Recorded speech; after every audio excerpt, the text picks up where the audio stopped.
Media వారికి electronic media వారికి చాలా థ్యాంక్స్. పాలకుర్తి వారికి కూడా మేము ఈ సైడ్ అనుకున్నాము, కాకపోతే రైతులు కూర్చున్నారని చెప్పి మీరే స్వచ్ఛందంగా లేచి ఎండలో కూర్చొని కూడా కొంచెం క్షమించాలి. మేము ఊహించలేదు ఇంతగానో వస్తారు, ఇంత సక్సెస్ అవుతుందని మేము కూడా ఊహించలేదు. ఒక చిన్న నిరసన కార్యక్రమం చేద్దామని దయాకర్రావు గారికి చిన్నగా చేద్దాం అనుకున్నాం. ఇది కాస్త ఇట్లా అయింది. మీ అందరికీ కొద్దిగా సారీ చెప్పుకుంటూ కొద్దిగా ఇబ్బంది ఎండలో ఉండి చేస్తున్నాం మీరంతా. Thank you. నేను ఒక 2 నిమిషాల్లో కంప్లీట్ చేసి దయాకర్రావు గారికి మైక్ ఇస్తాను. మీ అందరికీ తెలుసు పాలకుర్తి నియోజకవర్గం అంటే చాలా చైతన్యవంతమైంది. అందులో దేవుడు కూడా అంటే పోరాటాలకి అడ్డ. ఎందుకంటే షేక్ బందగి కామారెడ్డిగూడెం, నల్ల నరసింహులు కడవెండి, దొడ్డి కొమరయ్య కడవెండి, అట్లాగనే కాను నాయక్ ధర్మాపురం. ఈ చైతన్యవంతమైన గడ్డ ఇది. దేవుడుపుల అంటే పోరాటాలకి పెట్టిన పేరు మీ అందరికీ తెలుసు. గత ఎలక్షన్లో పెద్దలు దయాకర్రావు గారు వరుసగా 3 సార్లు ఇక్కడ పోటీ చేసి చాలా అభివృద్ధి చెంది పదే దయాకర్రావు గారి ముఖం కొద్దిగా ఇష్టం లేక జనాలకి వారు ఓటమి పాలేదు. కానీ ఈ గడ్డ దేవుడుపుల గడ్డ ఇట్లాంటి ఆపద సమయంలో కూడా బీఆర్ఎస్ పార్టీకి కాంగ్రెస్ పార్టీతో పోటాపోటీగా ఇక్కడ ఉన్న ప్రజలు నాయకులు పోటాపోటీగా, ఎందుకంటే దేవుడుపులకి ఎవరు చేయగలుగుతారో ఎవరు చేయలేరో అన్నది కొంత సోయి ఎక్కువ. ఎందుకంటే ఇక్కడ చెక్ డ్యామ్ కట్టించింది ఎవరు, బ్రిడ్జిలు కట్టించింది ఎవరు? ఇంతకుముందు భారీ నీటిపారుదల శాఖ మంత్రివర్యులు ఇక్కడ ఉండి వారు చేసింది ఏమీ లేదని ఒక అనుభవం ఉంది. కనుక ఈ దేవుడుపులలో ప్రతి ఒక్క ఓటర్కి కానీ ప్రతి ఒక్క రైతుకి కానీ కాంగ్రెస్ వస్తే ఇబ్బంది అని తెలుసు. కానీ 2 సార్లు అట్టేసినాం కదా అని కొందరు ఈసారి ఏం చేసిండు, చేయకూడదు ఇట్టేసాడు. ఇట్టేస్తే ఏం జరిగింది, మనకి అదే కదా జరిగింది. గత 8-9 సంవత్సరాల నుంచి దేవుడుపుల చెక్ డ్యాములు ఎప్పుడైనా ఎండిపోయినాయా? మీ అందరికీ తెలియదా? ఏ రోజైనా ఎండిపోయినా? ఏ రోజైనా బోర్ల నీళ్ళు అయిపోయినాయి? ఒకనొక పొజిషన్లో ఏమనుకున్నారు, మాకు నీళ్ళొద్దు ఆపండి సార్ నవాపేట కాడ అని చెప్పింది. అటువంటి పరిస్థితి నుంచి ఇవాళ చెక్ డ్యామ్లను ఎండి పొలాలు ఎండిపోతుంది.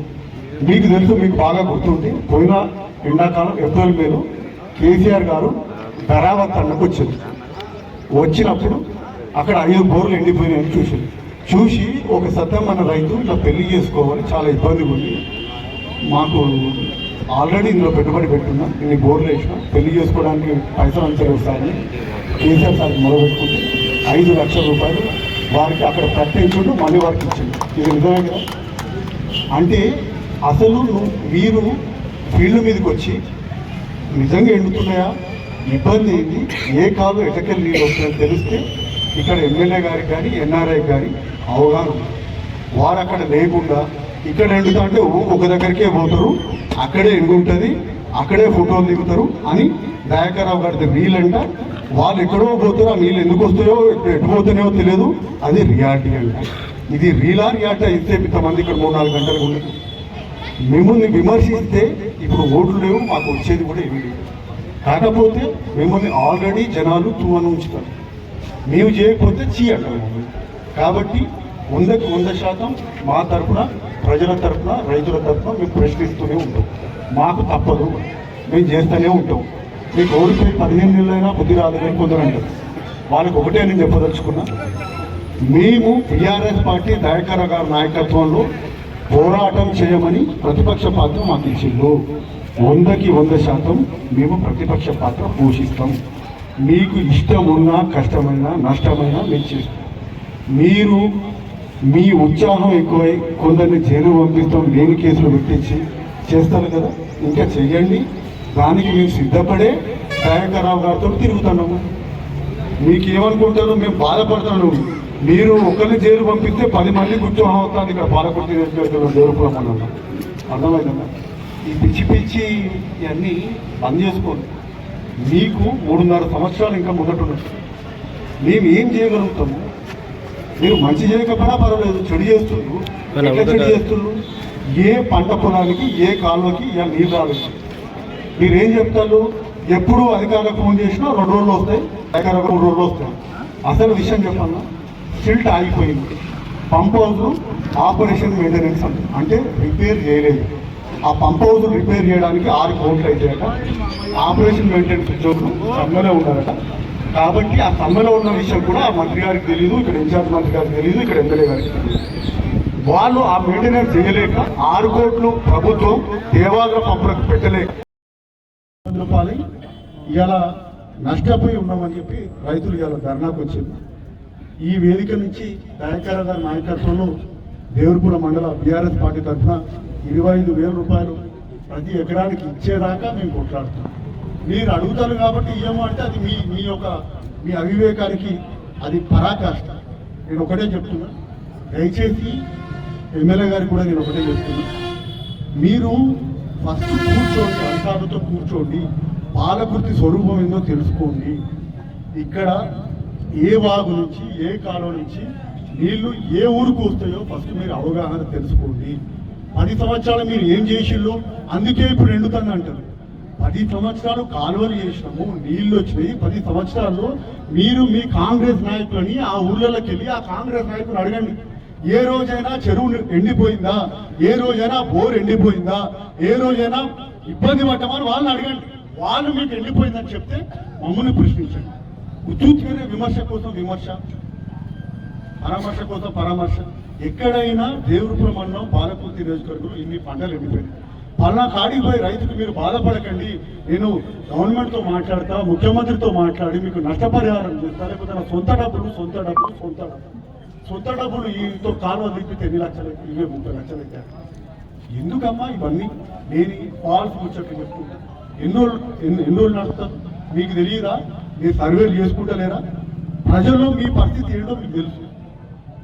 అమెరికా నుంచి నిజాయితీగా పనిచేద్దామని వచ్చినా నేను కూడా అనుకుంటాను. కానీ రాజకీయాలలో కొంత అవగాహన, నాకు కూడా రాజకీయాలకు వచ్చినప్పుడు మంచి అయింది చెడైంది విషయ పరిజ్ఞానం నాకు కూడా తెలియదు. ఒక 2-3 సంవత్సరాలు తెలిసింది. నేను కూడా మీరు అంతే అనుకుంటాను. మీరు ఎందుకు తెలుసుకోవడానికి ప్రయత్నం చేస్తలేదు? ఇంతసేపు దయాకర్రావు గారిని విమర్శిస్తే ఏమైతుంది? ఆకాశం మీద ఉమ్మేస్తే ఏం జరుగుతుంది? మన ముఖాన్ని మనకి దయాకర్రావు గారు 6 సంవత్సరాలు 6 సార్లు గెలిచి ఒక్కసారి ఈ పాలకుర్తి నియోజకవర్గానికి అయితే మా దేవరపురం మండలానికి పాలకుర్తి ఆయన ఒక 3 సార్లు ఎమ్మెల్యే, ఒక మంత్రి. ఒక్కసారి గెలిస్తేనే సర్పంచ్ మళ్ళీ గెలవడానికి ఇబ్బంది పడే రోజులు. అట్లాంటిది 3 సార్లు గెలిచింది. వాళ్ళు ఎంతో కొంత మంచి చేస్తేనే కదా గెలిచింది. నా బాధ ఏంటంటే మీరు 3.5 సంవత్సరాల తర్వాత ఉంటారో పోతారో, ఇక్కడ పరిస్థితులు ప్రజలకు అవసరం లేదు. మీరు వెళ్ళిపోతారు, లేకపోతే ప్రజలే పంపుతారు. కానీ 3.5 సంవత్సరాల్లో చెడ్డ పేరు రాకుండా, ప్రజలని ఎండబెట్టకుండా, రైతులని ఎండబెట్టకుండా, కార్యకర్తల బీఆర్ఎస్ పార్టీ నాయకుల కార్యకర్తల ఉసురు తగలకుండా, అట్లనే కష్టపడ్డ కాంగ్రెస్ పార్టీ పాపం వాళ్ళు నాయకత్వం ఉన్నా లేకపోయినా మాకు దయాకర్రావు ఉన్నారు, వారికి నాయకత్వం ఉన్నా లేకపోయినా వాళ్ళు ఎంతో కొంత మా మీద పోరాడి నిరసన తెలియజేసి ఇలా వాళ్ళ పరిస్థితి కూడా నీ వల్ల వాళ్ళని ఏమంటావు, ఎవరైనా మాట్లాడితే దయాకర్రావు కోర్టు అంటున్నాం. ఇది పరిస్థితి. నేను అంటున్నా, ఈ వేదిక నుంచి వాళ్ళకి పిలుపునిస్తున్నా, దయాకర్రావు కేసీఆర్ నాయకత్వంలో పోరాడదాం రండి బ్రదర్. కంపల్సరీ మేము ఈ ఫ్యూచర్లో 15 నెలలు మేము ఓడిపోయినా అని కూడా దయాకర్రావు గారి నాయకత్వం ప్రజల సమస్యల పట్ల పోరాడుతాను. కలిసి పోరాడదాం. దయాకర్రావు పోగొట్టు అని పిచ్చి మాటలు మాట్లాడుకుంటా ఒక 4-5 సోషల్ మీడియాలో తయారు చేసుకుంటా వాళ్ళు చేసేది ఇదే.